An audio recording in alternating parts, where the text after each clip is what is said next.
Olá, estamos aqui no Brain Congress 2025. Eu estou com o Dr. João Senger, geriatra, diretor científico da SBGG Rio Grande do Sul, pesquisador e diretor do Instituto Muriguchi. O senhor é uma liderança em geriatria no Brasil, tendo ocupado o cargo de presidente da SBGG Rio Grande do Sul. Por favor, quais são os principais desafios no cuidado do cérebro de quem envelhece no Brasil em relação ao avanço da demência? Então, é uma bela pergunta. E uma resposta também não é tão fácil de dizer, porque realmente é um desafio, né. Porque quando a gente pensa em envelhecer, a gente pensa em envelhecer não no sentido de dar mais anos de vida, mas ter qualidade nesse envelhecer, né. E quando a gente fala em qualidade, a gente precisa ter 2 coisas que a gente diz, né, ter independência e ter autonomia, né. O que que é independência? Independência tem a ver com a questão física, é poder caminhar, lá, tomar banho sozinho, se vestir, né. E a autonomia tem na capacidade da gente poder escolher, decidir as coisas, e aí entra a questão da cognição, né. O principal fator de risco para demência é envelhecer. À medida que vem aumentando, a longevidade no Brasil, também vem aumentando a taxa, de pacientes demenciados, né. Quando a gente vai ver um gráfico, eles se sobrepõem, né, vamos dizer assim, vem aumentando a expectativa, mas também vem aumentando o número de casos. Então qual é o desafio? É a gente trabalhar, tentar fazer com que esse aumento de expectativa de vida venha acompanhado da independência e da autonomia. Mas, voltando para a questão, dentro da questão da demência, realmente, assim, a gente, como esse é um envelhecimento que está sendo, vamos dizer assim, esse crescimento está sendo muito rápido, acaba que não estava dando muito valor para essa questão cerebral, né? A gente ficava muito preocupado com o coração, com isso, né? E o que que aconteceu? Com todo o progresso que teve a área da saúde, hoje a gente consegue, por exemplo, continua sendo a principal causa de morte as doenças cardiovasculares que a gente diz, né, que é infarto, que é o derrame, né, o acidente vascular cerebral, mas a gente conseguiu entender muito esses processos e também tratar. Então o que que acontece? Hoje as pessoas conseguiram passar essa fase, viver mais, mas aí começou a aparecer as demências. Então a gente agora está começando a trabalhar com isso. Não adianta só ter a independência, quer dizer, poder caminhar, poder isso, se não tiver autonomia, se a pessoa não tiver mais condições de gerir sobre si próprio, né? As demências elas incluem um guarda-chuva que embaixo tem vários tipos. Tem a doença de Alzheimer, que é a mais frequente, demência dos corpos de Lewy, demência frontotemporal, tudo isso aí. Enfim, para nenhuma delas nós temos tratamento. Então, o que que a gente precisa trabalhar? Tentar manter o nosso cérebro o mais saudável possível pelo maior tempo possível. E aí entra toda a questão, talvez, da pergunta de como que a gente vai fazer isso, né? E as pessoas hoje estão muito interessadas, porque é difícil alguém na família não ter algum paciente com doença de Alzheimer, né? Algum parente, um tio, um vô, né? E assim por diante. Então, acaba acarretando hoje uma preocupação muito grande nas pessoas, que é a seguinte: será que eu vou conseguir envelhecer com a minha capacidade cognitiva boa? A gente entra no mesmo processo, só que um pouco mais complicado do que o cardiologista que nos ensina como envelhecer com o coração bem, né? Que ele diz, tem que fazer exercício, cuidar com a pressão alta, essas coisas todas. Mas, quando a gente vai falar do cérebro, as coisas são um pouco mais complexas, porque não engloba só essa questão física, vamos dizer, clínica, tipo, tem que controlar a pressão, tem que controlar a diabetes, tudo é importante. Mas existem outras variáveis aí que a gente precisa ter, né? Por exemplo, assim, ó, manter esse cérebro funcionando. Por exemplo, assim, as pessoas que têm uma escolaridade maior, ela é um fator protetor. Mas aí, vamos dizer assim, aquelas pessoas que têm uma escolaridade baixa, tipo assim, foi na escola só 3, 4 anos, vamos dizer assim. Mas então eu sou um caso perdido? Não. Elas podem aprender outras coisas, por exemplo, podem aprender uma língua, pode aprender a pintura, pode aprender a ir para um coral cantar, todo o aprendizado, ele é um fator protetor. Então, assim, não existe uma idade para dizer assim: mas então não vale mais a pena", não, sempre vale a pena, né. Outro dia eu participava de um programa que, o jornalista me perguntava se tinha uma idade limite para se começar a cuidar Se eu tiver 80 anos e disser assim, se eu não fiz até agora não vale mais a pena. Não é verdade. Sempre vale a pena, né?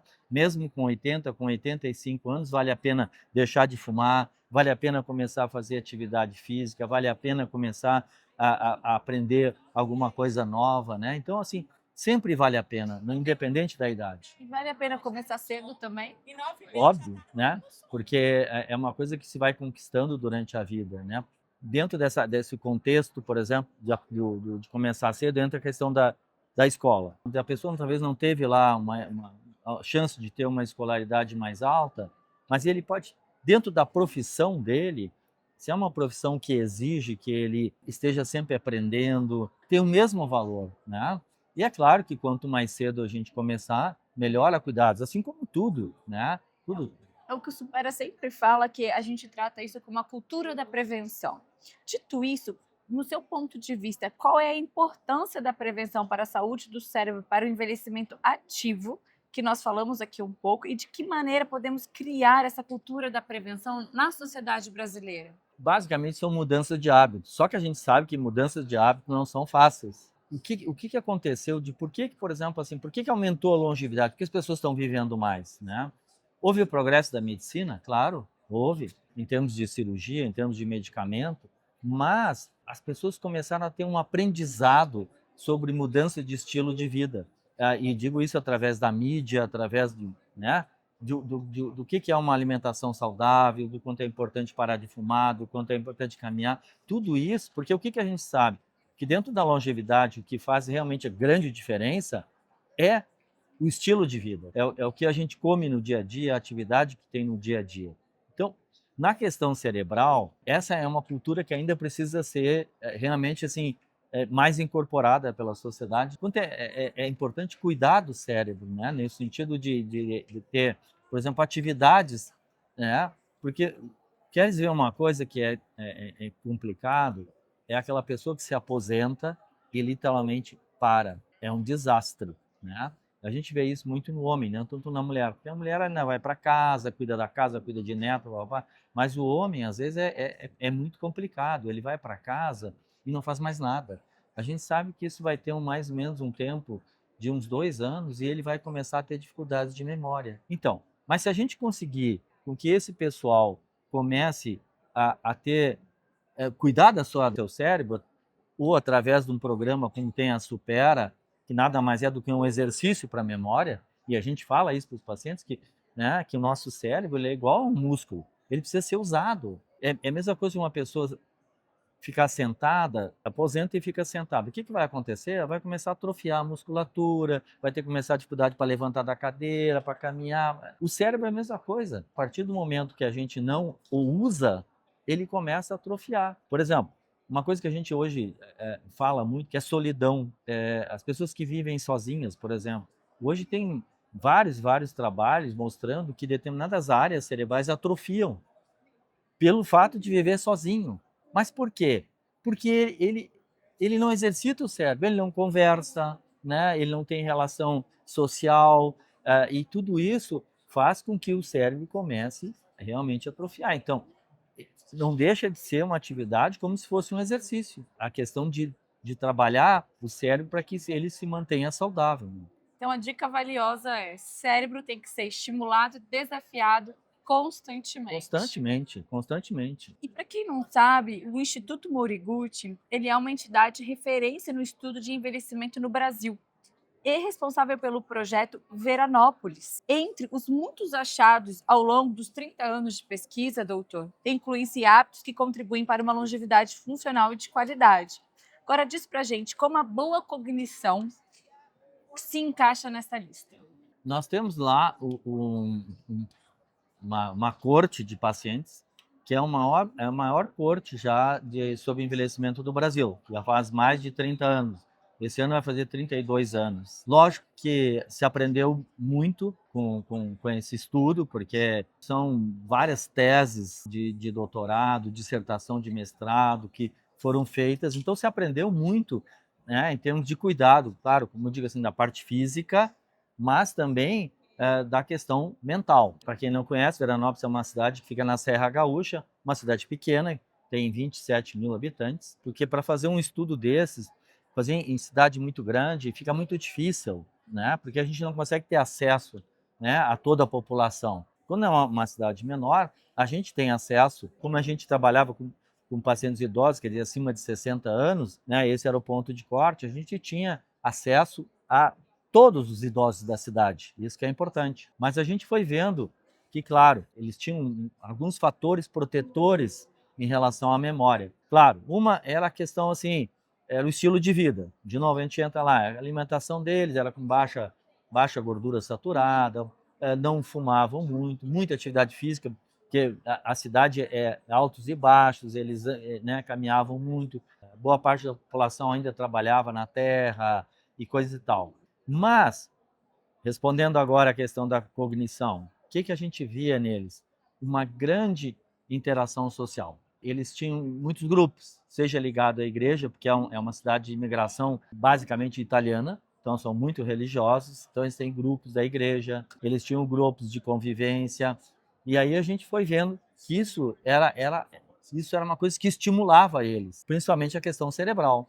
Um convívio familiar muito forte, isso dá um suporte muito grande para o envelhecimento, e assim por diante. E eles estavam na lida, né? Eles continuavam no trabalho deles, eles não tinham aquela coisa de dizer, vou me aposentar, vou para casa. Não, eles continuavam a fazer a lida deles, o trabalho deles, né? A maioria, claro, na agricultura, mas mesmo os que não tinham, uma interação muito grande também em termos de cooperação entre eles. E aí, quando a gente vai olhar os estudos que vêm hoje publicados nas revistas internacionais aí de renome, a gente vai ver que está lá, fatores protetores, boa atividade social, socialização, né? E assim por diante. É mais ou menos tudo que a gente encontrou lá. Então, na verdade, o ser humano ele é igual em qualquer lugar no mundo. Então, quando a gente fala das Blue Zones, por exemplo, que são aquelas regiões que têm muitos centenários, a gente vai ver que elas são regiões em 5 locais no mundo, completamente distintos, longe uma da outra, mas quando a gente vai olhar, eles têm coisas muito parecidas, né? E quando a gente analisa lá com o nosso projeto, também os hábitos de vida, atividade física, muita convivência social, suporte da família, né? Então, isso tudo faz com que realmente a cognição também seja mais saudável, né? Muito obrigada. Eu E agradeço. que nós possamos melhorar o nosso estilo de vida, né, doutor? Basicamente, assim, acho que a dificuldade sempre é a gente fazer essas mudanças, né? Mas elas são possíveis. Às vezes a gente tem que adaptar. Quando a gente vai lá ver em Veranópolis, por exemplo, a atividade física deles não necessariamente, obviamente, não era ir para uma academia, porque na verdade nem existia quando começou o projeto, né? Mas a atividade física era no dia a dia, né? E a gente pode incorporar isso, de vez pegar elevador, subir pela escada. E aí vem a questão do cérebro também, né?